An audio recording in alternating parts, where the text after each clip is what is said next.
Welcome, everyone. Thank you so much for joining us for our weekly Shanti in Place meditation. So happy to see some new friends and returning friends. Some folks may be making their way to the call, and that's fine. We're also live streaming on YouTube, so we may have folks joining us that way. But we want to begin. So I want to invite everyone to take a comfortable seat or a comfortable posture. In Sanskrit, as some of you know, this is called Sukhasana.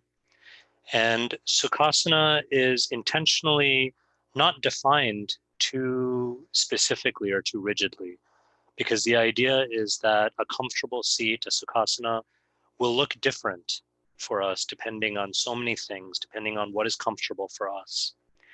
So let's just take a moment or two to adjust or readjust ourselves. If you prefer to sit on the floor, maybe this is a time to more intentionally kind of settle yourself onto your meditation pillow or onto the rug or carpet that you may be sitting on. If you're seated in a chair, you can take this opportunity to ground yourself, to kind of feel the place where your body makes contact with the seat. Perhaps if you've got your feet on the ground, to more intentionally ground your feet or your shoes on the contact with the floor, with the ground, and just settle into your space. If you haven't already done so, I want to invite you to close your eyes or perhaps soften your gaze if you feel more comfortable keeping your eyes half open. That's absolutely fine. With meditation, really the main principle is to do that which allows us to be comfortable, to feel safe, and to be present and focused. So please go ahead and close or half close your eyes. We'll begin as we generally do by taking 3 deep breaths together, inhaling through the nose, holding the breath for a few moments, and then releasing the breath either through the nose or softly between the lips, kind of like a sigh. So whatever feels more comfortable for you.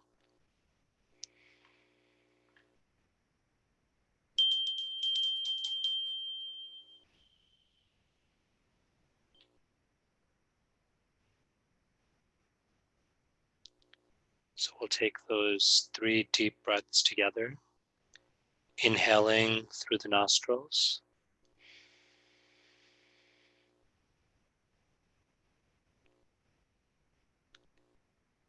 and breathing out.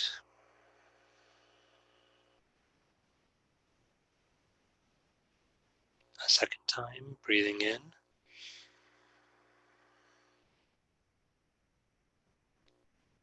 holding that breath for a few seconds, and then releasing.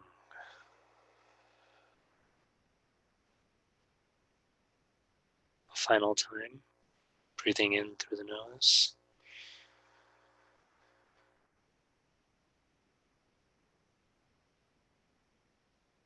and out.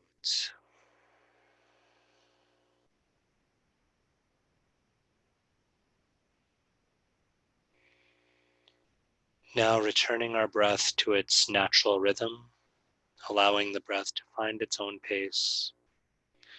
Here we may be tempted to somehow control the breath, to manipulate it, to make it fit into some preconceived notion of what it means to breathe deeply or breathe in a meditative way.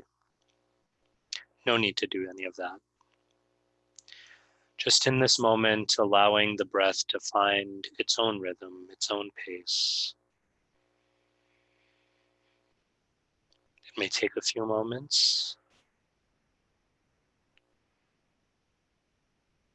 Just resting into that natural rhythm of the breath.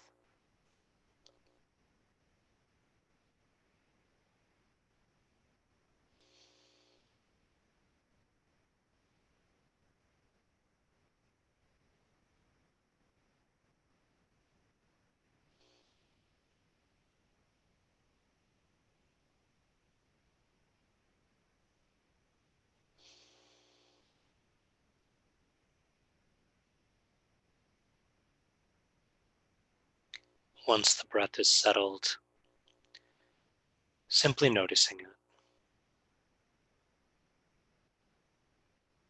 becoming aware.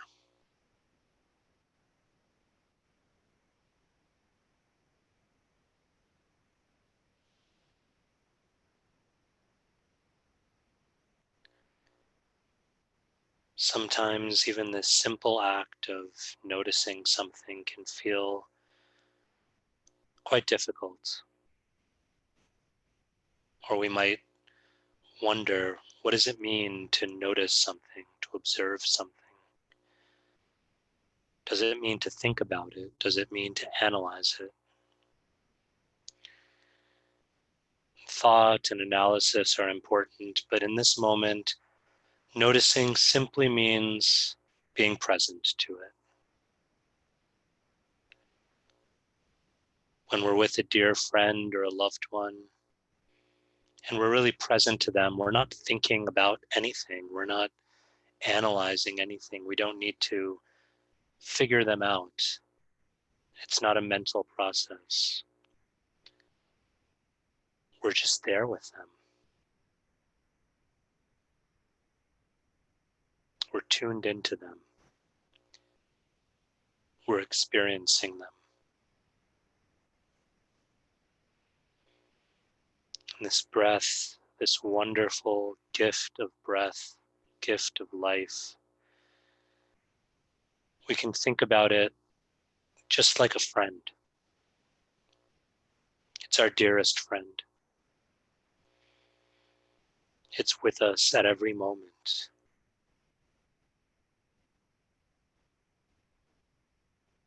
Let's simply be present to the experience of being with this dear friend, our own breath.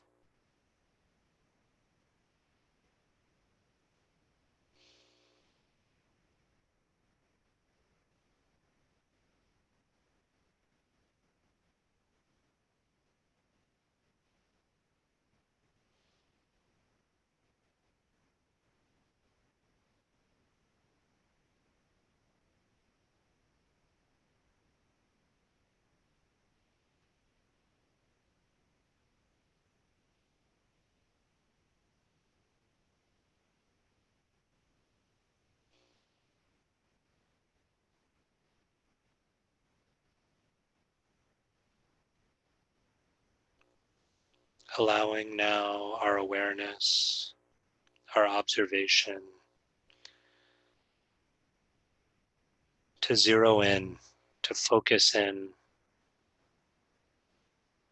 on the texture of our breath, the sensation perhaps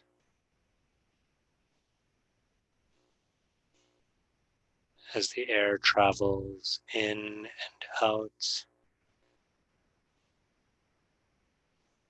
noticing perhaps a slight change in temperature, noticing the coolness of the breath as it enters perhaps, and the warmth as we let it go.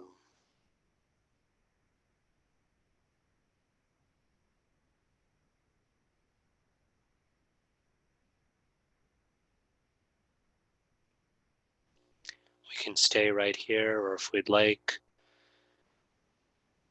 we can take our noticing, our observation to the level of the feeling, not the physical sensation, but the emotional sensation of this moment, of this breath.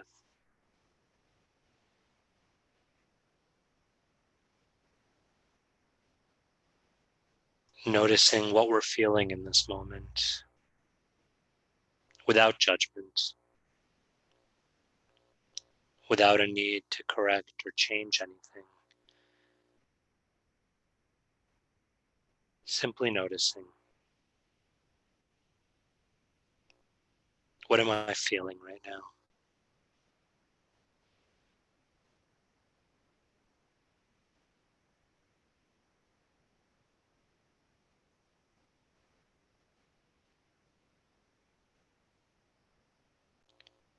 Noticing now any part of the body, the external organs, the internal organs, any part of the body that may feel closed, that may feel tight or restricted, that may be holding on to some discomfort or some resistance.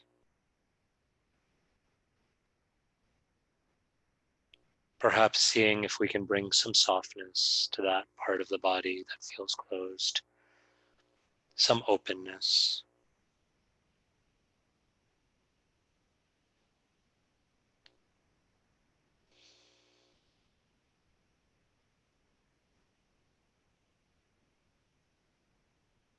Turning our awareness now to our mind, to our thoughts,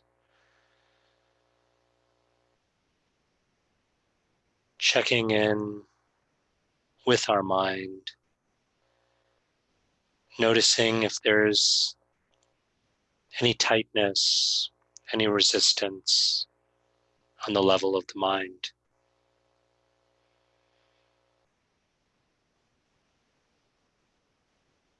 Is there any part of the mind that feels especially closed or resistant? And perhaps silently, gently softening,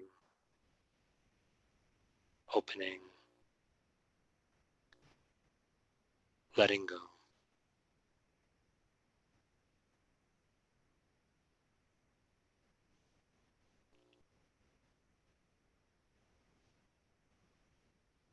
Bringing in these final moments together of our meditation, bringing our awareness now to the heart space.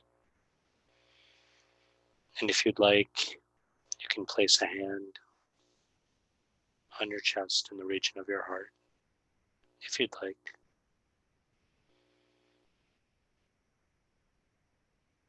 Noticing now any area of the heart, the physical organ, but also our heart center, our emotional center. Noticing any area of the heart that feels tight or restricted or even closed off.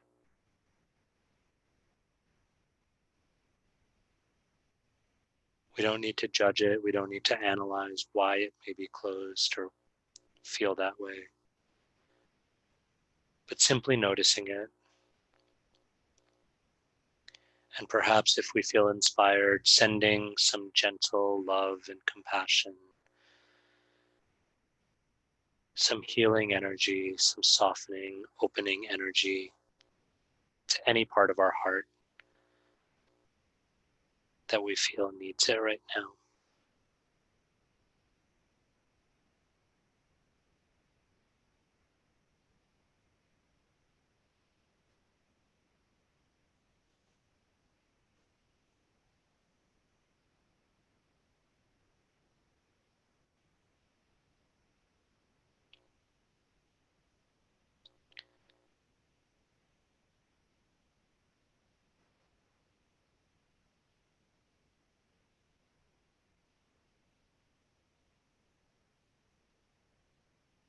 Returning our awareness to our breath, to that gift of openness that flows through every part of who we are.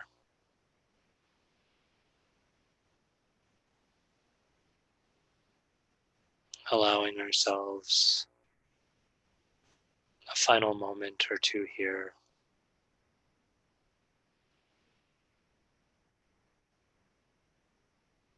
feeling perhaps a bit more open than when we started.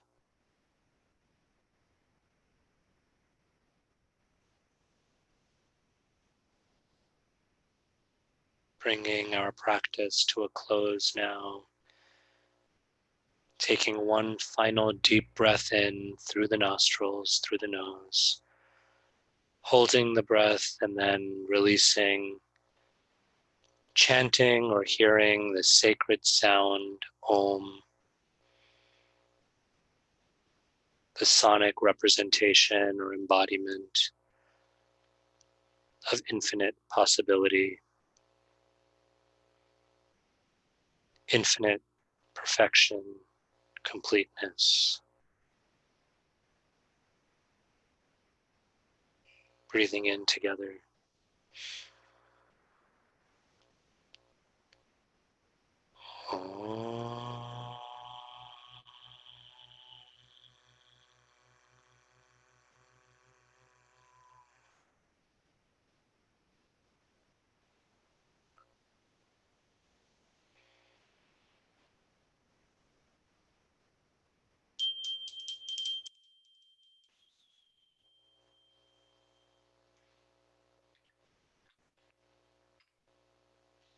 Gently and with ease, opening the eyes,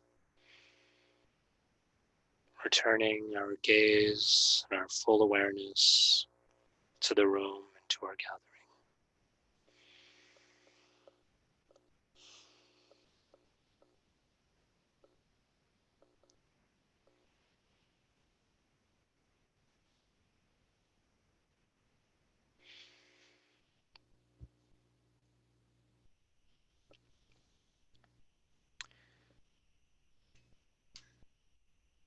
Thank you again for joining us and for meditating with us, meditating together. This is such a precious opportunity to just hit that pause button and just take a moment to practice this awareness, this presence. As we talked about last week, so much of meditation practice is about returning to that state of alignment, which really means bringing our wandering mind, our mind that is so comfortable jumping back and forth between the past and the future, bringing that mind to the present, to this moment. So hopefully this practice allowed us to do that.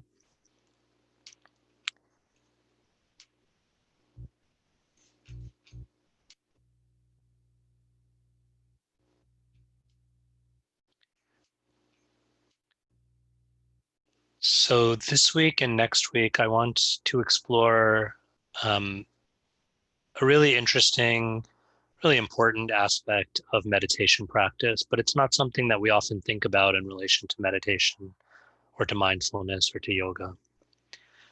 Um, Last week we spoke about this Sanskrit word yojana, which can be translated in different ways. Connection, yoking. Here I talked about it as alignment, as a state of healthy alignment. And as we discussed, our natural state is one of alignment.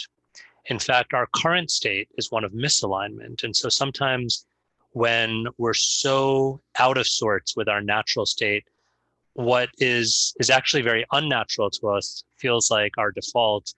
And coming into a state of alignment can feel really challenging. Like sometimes when we try to meditate and we try to be present, um, it can feel really arduous. It can feel like a task. It can feel like an uphill battle because our mind is so used to jumping back and forth from the past to the future and back. Our mind is used to thinking of so many different things, of using even um, quiet times of meditation as just another opportunity to jump around, to make our to-do lists or to worry about or to anticipate or whatever our mind does. And it's not wrong, but it also takes us out of that natural state of alignment. And so, at least in our practice, um, we try to bring ourselves, even if it feels a little bit artificial at first, we try to bring ourselves to that state of being present, of being aligned. When we do that, we often come face to face with the limits of what we can do ourselves, of what of our own efforts. And so, what I'd like to talk about, or I'd like to touch on this week, and then we'll continue our conversation next week if you're able to join us, is on this idea of recognizing our limits and then seeking help, seeking guidance, inquiring.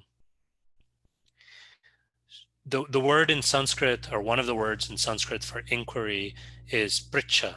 And Priccha ends up being a word that pops up in different forms. It's kind of like a root that pops up and is manifested in different verses in the Gita and other texts like it. Here's one that's really a kind of a pivotal teaching. In fact, many traditions of the Gita consider that the wisdom of the Gita really begins with this verse. Although it doesn't show up until the second chapter, this tradition holds that everything that comes before this verse is kind of preparatory. And the Gita proper really begins with this verse. It's a beautiful, beautiful verse. Karpanya doso pahata swabhava pritchami tvam dharma samuda chetaha yachreya shanyaschitam bruhitan me shishyasteham shadimam tvam prapanam. This is Arjuna speaking. Arjuna, you may be familiar with the backstory of the Gita. Arjuna was a very powerful warrior, and yet in this shloka, in this verse, we find Arjuna speaking in quite a different mood. We find him speaking in a mood of recognizing his own weakness. He says, like a miser, karpanya, I am weak of heart and afflicted with confusion. I am bewildered about my dharma. In this condition, I am inquiring from you. Please tell me, O Krishna, please tell me for certain what is best for me. Now I submit myself as your student. Please instruct me. So we see this Priccha shows up in this verse as Pritchami. Please, I'm asking you, I'm inquiring of you. And the verse ends with the word prapanam, a very strong verse. Here I translate it as I submit myself, but often it's translated as surrender. So another way of looking at this is I surrender myself to you. I submit myself to you as a student. Please instruct me. So what do we mean by Priccha here, or inquiry? What kind of inquiry are we talking about? Right? There's many ways of asking a question. You can ask someone for directions, and that's a Priccha, that's a kind of an inquiry. But here, the verse evokes and the teaching is one of inquiry on a deeper level. This is inquiry with both an open mind and an open heart. So what do I mean by an open mind and an open heart? On the level of an open mind, this requires us, if we're to practice the kind of inquiry that Arjuna is demonstrating for us or illustrating for us, it requires us to be so honest with ourselves. Arjuna is honest with himself. He's spoken a lot up to this point. In fact, the whole first chapter of the Gita is mainly Arjuna speaking in one sense, and giving his arguments about why he thinks he shouldn't fight in this battle. And yet, Arjuna is quite honest in this verse by acknowledging that he really doesn't know what's best for him. He really doesn't understand. He says, I'm bewildered now, I'm afflicted. He compares himself to a miser. It seems like a strange comparison, but the nature of a miser is one who has great wealth and yet doesn't use it, is quite stingy and frugal. So Arjuna is comparing himself in the same way, saying, in one sense, Krishna, there's a great wealth of knowledge. I have a great wealth of training, of knowledge, of education. I have every gift imaginable in the world. I have wealth in both the material sense, but also in the spiritual and emotional sense. I have wealth that's unparalleled. I have so much privilege, we might say, in today's language. And yet, like a miser, I can't access any of it, or I'm refusing to access it. And in this state, my heart is weak, my resolve is weak, my mind is confused and bewildered. He's honest about himself, and yet he doesn't pity himself. He doesn't engage in something that we often do, which is self-flagellation. He doesn't beat himself up over it. Instead, what he does is he acknowledges where he is, and he expresses his desire to improve. This is where I feel stuck, Krishna, but I don't want to be stuck here, right? That's inquiry with an open mind. That's acknowledging that in my current state, I can't do it on my own, but I want to grow, I want to learn. So there's both an acknowledgement of my limitation and an acknowledgement of what the teacher has to offer, right? This is not, I'm stuck in this place and therefore there's nothing to learn and all hope is lost. This is, I'm stuck in this place, but you, dear teacher or teachers, you have something perhaps that I don't have. You see something that I don't see. So I submit to you. prapanam, I submit to you. And that brings us to the open heart, right? Arjuna here is, he's making his heart so soft and so open. And we can appreciate that for Arjuna, this must have been so difficult. Arjuna was a warrior. He was a Kshatriya. A warrior in this cultural context is one who's used to being the strongest person or the smartest person. Sometimes we say the smartest person in the room. So a Kshatriya was supposed to be the smartest, the strongest, the most capable person in any given room, because their duty, their role, their occupation was to protect and care for others. This is literally what the word Kshatriya means, to protect others from harm. For Arjuna to feel like, I'm so weak now that I can't, what to speak of protecting others, I can't even figure out my own way. That's an amazing show of weakness. That's an amazing demonstration of vulnerability. Usually we hide our weaknesses as far as possible. Like in an interview, we're often advised, when the interviewer asks us what would we say our top three weaknesses are, what do we do? What have we been trained to do? And with good reason in some cases. We've been trained to really give three strengths dressed up as weaknesses, right? This is not that kind of just demonstrating or articulating weakness. This is real vulnerability. This is showing my weakest, most incapable side, um, and doing it in a mood of genuine humility and genuine gratitude, recognizing, again, the teacher has something that I don't have. And so let me avail myself of that. Let me humbly submit myself. You can see it depicted really beautifully in this painting, although the painting is somewhat, um, it's not the most beautiful or most finely rendered image, but I think it really kind of captures this emotional mood. You see here Arjuna's anguish. You see the arrows are falling from his quiver. His bow is already fallen out of his hand. There are tears in his eyes, right? And in this moment, from that place of genuine vulnerability, that place of genuine humility, that place of genuinely recognizing the limits of what I can do and turning to the teacher, from that place, the teaching of the Gita truly begins. So Priccha, this idea of inquiry, and we'll talk more about this next week. So we've divided this into 2 weeks. But Priccha really requires us to make this paradigm shift, this shift from this model of the best thing I can be is a self-made man, which so much in the West is, this is so much prized and celebrated, especially in the West, but really everywhere in the world, that if I'm truly a success, then it's because of my own efforts. I'm the self-made man that pulls myself up by my bootstraps. Shifting from that paradigm to this paradigm of the culture of inquiry is a culture of recognizing that we all learn, that we all grow, that we all benefit from the wisdom of others. Here in this painting, you see even Krishna inquiring from his teacher, from a great sage. So even the great avatars and enlightened beings, they also, to illustrate, to model for us, they also seek out guidance from others. And so we make that paradigm shift to turn our consciousness to that of the plant that is nourished by the sunlight, that is nourished by the fertile soil, that is nourished by water, that is the composite of so many gifts and so much grace.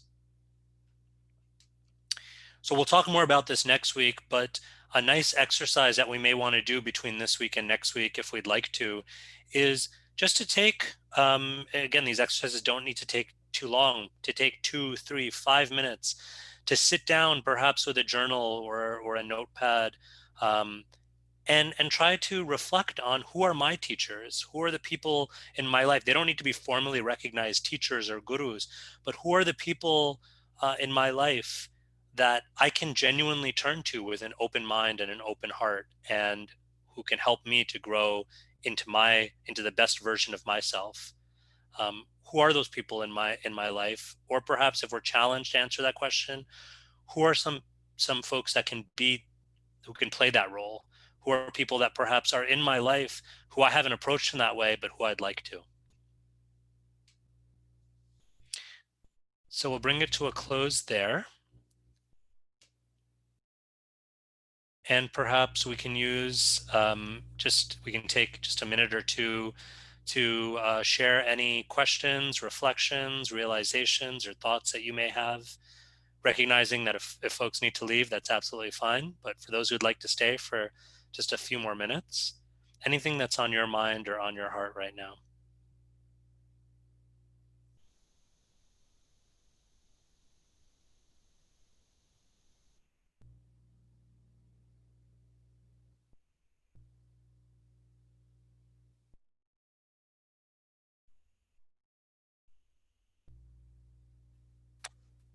I'm just curious about so this seems to me that like the state of mind in which you approach any meditation practice has to be one of so before starting a meditation practice, your mind has to be properly calibrated towards sort of acceptance of weakness or acceptance of a need to improve.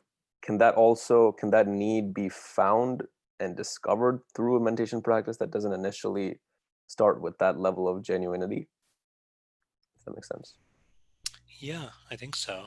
I think it's a great question. And my own answer to that would be yes. I think, this is not, it's not like a zero sum game. Um, and we certainly shouldn't, and this can also be kind of, this is not exactly what you're asking, but it just occurs to me that sometimes the mind is so subtle. And especially when we're a little intimidated by something, the mind can very subtly kind of trick us into not doing that thing, by kind of arguing, well, maybe I'm not sort of genuine enough, sincere enough, humble enough, open enough. So let me hold off. Let me not do the practice until I'm there. So I think that can be a kind of a self-defeating approach. I think a much more a healthier and more realistic approach is I don't need to be there. I don't need to be 100%, the paragon of humility and openness to start a meditation practice. I need to be open enough to start this particular meditation practice, right? Um, you needed to be open enough to sit for 5, 10, 15 minutes of this practice and just hold open the possibility that maybe something something is going to come of this, right? That, at least in the beginning, that itself is enough. That itself is genuine and authentic and humble. And then maybe you build on it a little bit. Does that help? Yeah, no, that helps a lot. Thanks, Okay, Vineet. great. Thanks. It's good to see you as well. I know it's been a while. Yeah, great. Any other thoughts on this or inquiries on a day we're talking about inquiring? I don't know if it's a good or bad sign that there's not so many inquiries.